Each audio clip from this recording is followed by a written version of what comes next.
Hello, and welcome to the Paper Soprano podcast. I am your host, and my name is Heidi, and it's great to have you here. Oh my god, thanks for coming. So yeah, you guys, how's it going? How's your life? How's things? Tell me all about it. Yeah, Cute. Love that for you. Yeah, so, okay. Today was off to a rocky start, alright?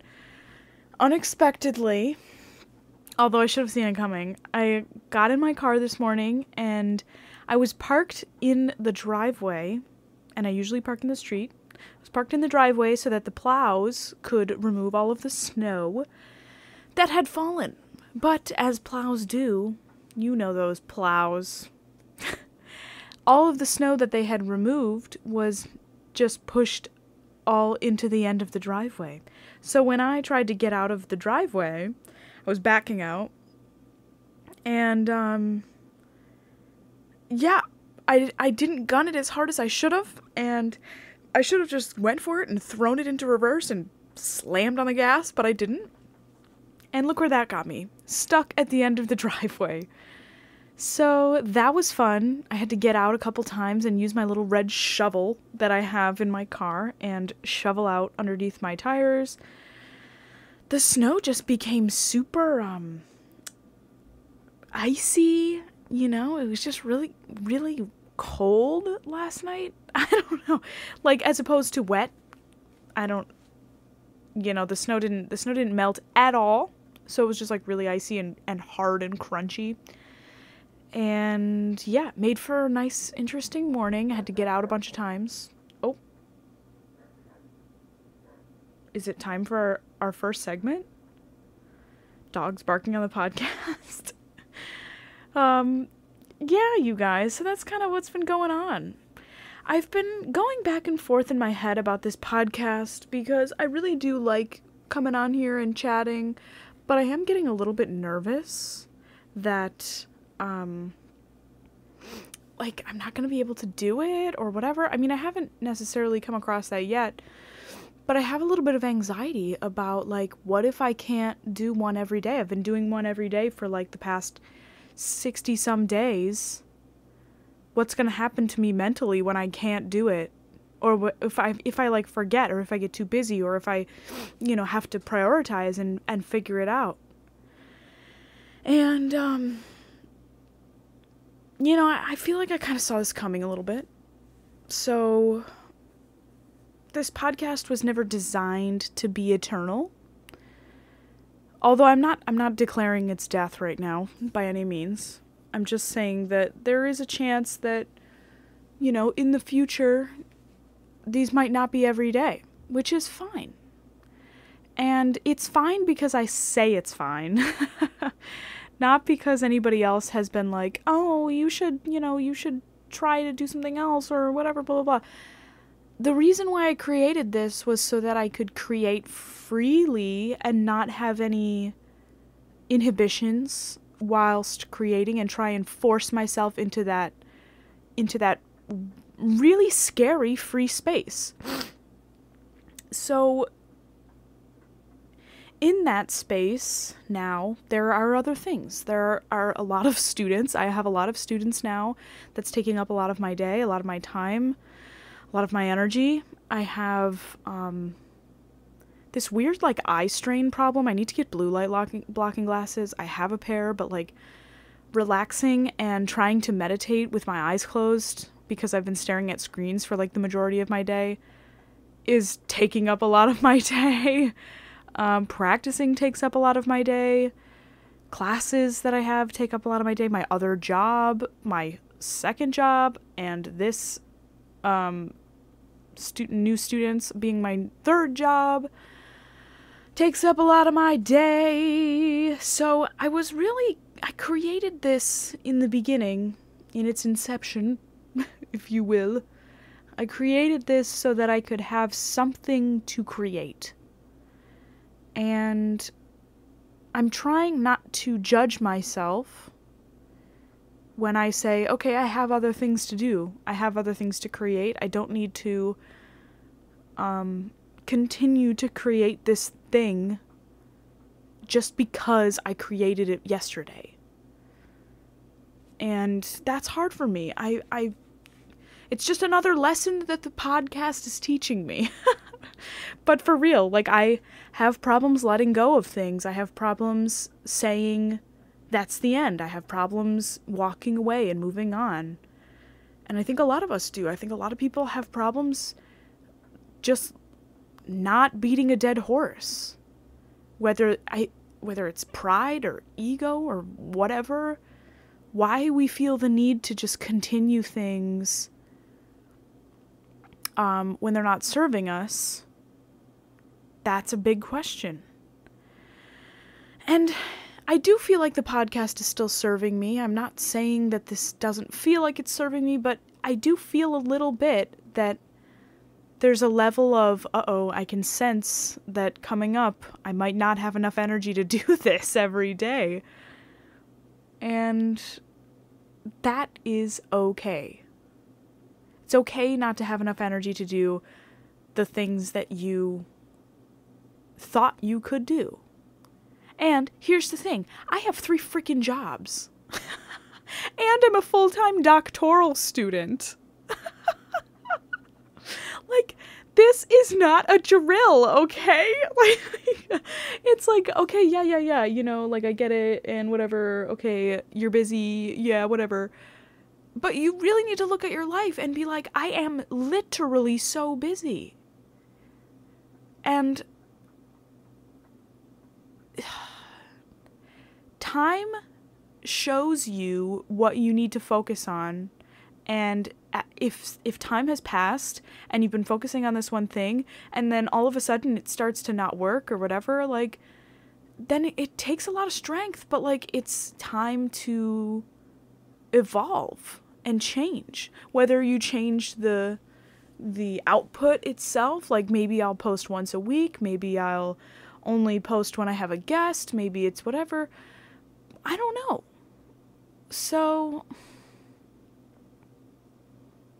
yeah, I think that's just kind of, I wanted to talk about that today. And it's not like I've been building up and I haven't been telling you this because I'm nervous about what you think. No, sorry. Like, I love you and I mean it, but I don't really care about what anybody thinks.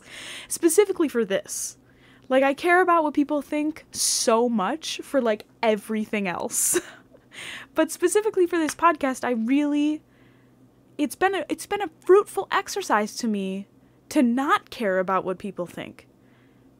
And it has been fruitful for me to, you know, post on Facebook and post this on Instagram and get 0 feedback.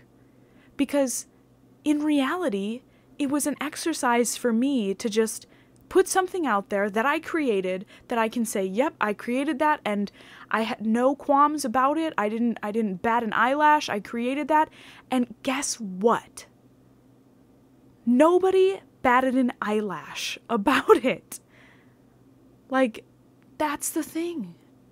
You can create, you can do whatever you want to do, and you can put it out on the internet, and it's not going to kill anybody. Like, even if it's not what you perceive as what's worthy to be on the internet with your name on it.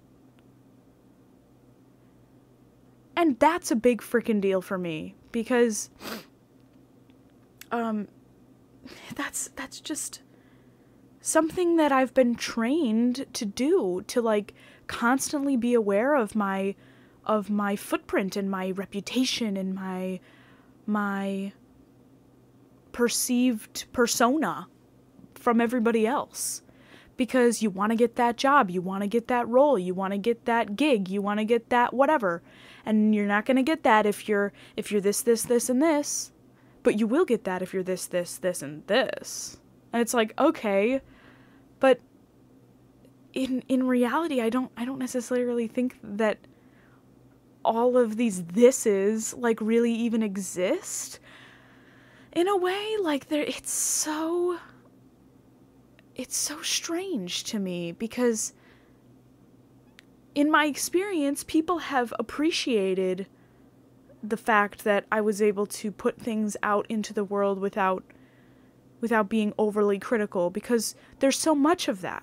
There's so much criticizing and so much downplaying and you know, just brushing things off that people create, and it's frustrating to see.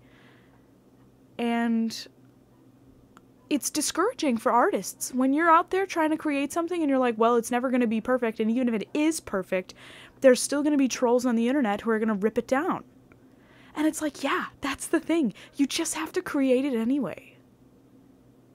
And yeah, I've talked about this multiple times on this podcast, but that's why this podcast is called The Paper Soprano, because I battle, and many of my colleagues do as well, I battle imposter syndrome daily. I feel as though sometimes I go to sit down at the piano, or I go to practice. Oh, time's up. That's for my potatoes in the oven. We can still chat. I'm gonna take them out though. But you know what I mean? Like, and this is the perfect example. I literally am putting on oven mitts right now and taking some potatoes out of the oven, because guess what? That's the reality of my life right now. And these look great. Oh my god. Wow. Oh my goodness. I don't know what kind of potatoes these are. They were like in the sale aisle in the freezer, but like, oh girl, they're looking good. So yeah, you guys, I think we're gonna read our daily minute sketch and then we're gonna go, because I actually think, I hope, that I have a lesson at 6 o'clock, although I have not gotten confirmation yet, so we shall see. But anyway, we're gonna pretend like we do. So, here we go, you guys. Yesterday we had Beethoven on the helm. And, another classic, you guys. We have Franz Peter Schubert. Hold on, I have to burp. Oh my god, I'm so gross. Ugh. Wow, okay. Listen. Burps happen, okay? And they happen on this podcast, so get used to it. Okay, Franz Peter Schubert. The Lark at Heaven's Gate Singing. Ooh. Honestly, might be the best subtitle we've had yet. Born 1797, died 1828. The 31 years of Schubert's life are a moment musical in eternity, but a moment so musical that never-to-be-forgotten strains of melody survive its passing and vitalize his fame as the first truly romantic composer. A flabby, bespectacled little man with shy, stammering speech and self-effacing personality, yet with a magnetic quality that attracted many friends, such was Franz Schubert. As his mother, a cook, and his father, a schoolmaster, produced 13 children besides Franz in the village near Vienna, where he was born in 1797, there was neither time nor money for adorning concentration upon his precocious musical talents. The Conventschule in Vienna, to which his fresh soprano voice gained him admittance when Salieri was on the point of denying it to so uncouth and ill-clad an applicant, gave him his education. While enjoying semi-starvation on 2 scanty meals a day, he conducted and played in the orchestra, sang in the choir, and studied the usual school subjects. Too poor to buy music paper, he found a friend, Spawn, who provided him with it, whereupon the hungry 15-year-old produced 2 string quartets, a trio, an orchestral overture, and sundry pieces, despite Salieri's indifference to teaching him harmony and counterpoint. I'm sorry, but what the heck is up with this theme of poverty? We need to talk more about this in undergrad music history classes. God, I'm getting so upset. During his next few years in his father's school, the music in his soul spilled so freely on his pupils' exercise books in lieu of corrections that at last he was permitted to withdraw. And withdraw he did, to a cold dingy little room where he sat all day in a dressing gown composing, issuing forth only in the evenings for conventual cafe sessions with his friends. For a while young von Schober gave him a home, then the poet Meyerhofer, many of whose poems he set to music, then Count Esterhazy. All this time his compositions brought him no money. Many were rescued from oblivion years later by Schumann, who found them on a dusty shelf and carried them to Mendelssohn to give to the world.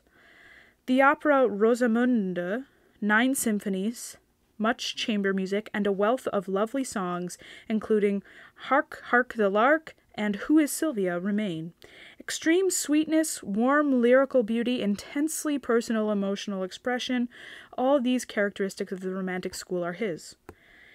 Beethoven's appreciation won him Schubert's adorning, if inarticulate, friendship. It was only a few months after the latter had been a weeping torchbearer at the master's funeral that he himself succumbed to typhoid fever and was laid to rest near his great friend and inspiration in Vienna. Listen, I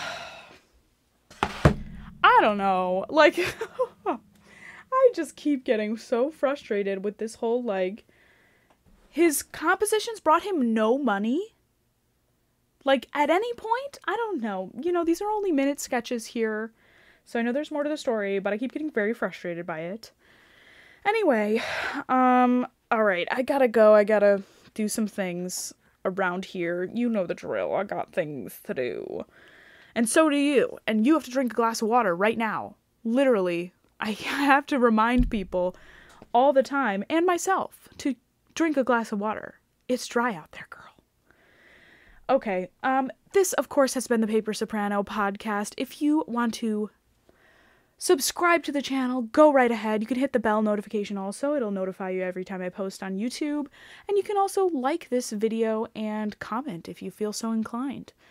I hope you have a wonderful morning, afternoon, evening, or night whenever you happen to be listening to this podcast. And I gotta go. I love you, mean it. Okay, bye.